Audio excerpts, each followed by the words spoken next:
For a full check of our forecast, let's head over to meteorologist Sharon Ray.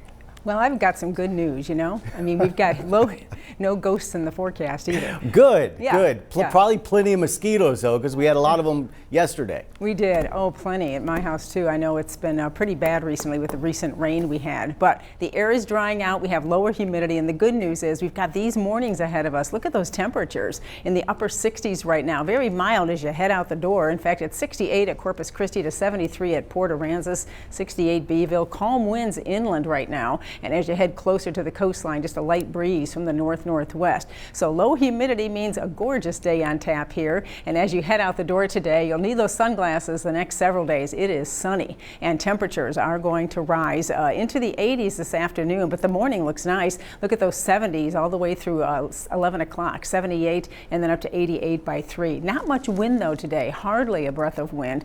Yeah, the mosquitoes like that, so don't forget that bug repellent if you have to be outdoors quite a bit today. Highs today, though, very close to normal. 88 Corpus Christi to 90 at Alice, 86 at Sinton today, and Port Aransas hitting the low 80s. Now, if you're heading to the beach today, it looks good out there. We're looking at mid 80s at the beaches. The water temperature came up a little bit. Yesterday it was 78 at Port Aransas. Today it's 82, and we have the seas coming down slightly, 2 to 4, occasionally 5. So conditions are improving out there. Very light winds mean smooth bays early in the day, and we still have a coastal flood advisory until 7 o'clock this morning, as water will be a little high on the beaches, but that low tide comes in this afternoon.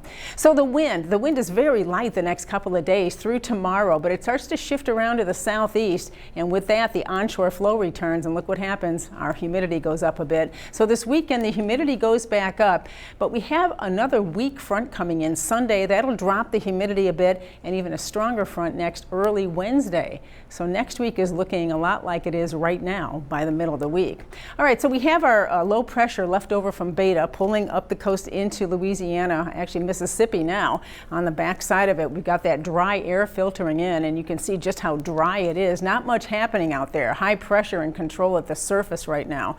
But we see that very dry air that is with us. You can see on the water vapor imagery here, the winds in the upper atmosphere are coming in more from the north, and that's drying out the atmosphere here. And there's just no rain in our forecast. That dry pattern persists through next week. But let me show you something.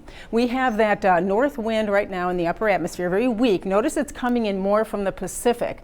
The high pressure ridge over the next few days is going to continue to build, and with that it's going to force the jet stream farther north into Canada, and then by early next week, look at those upper level winds diving south. We're going to have a very amplified pattern, a strong ridge of high pressure in the west, and that will give us more of a cooler northerly flow, keeping it dry but also cooling it down a little bit next week. And we're looking at, for the start of October, temperatures have a good chance of coming in below average, especially in the southeast, while it's going to remain hot in the west.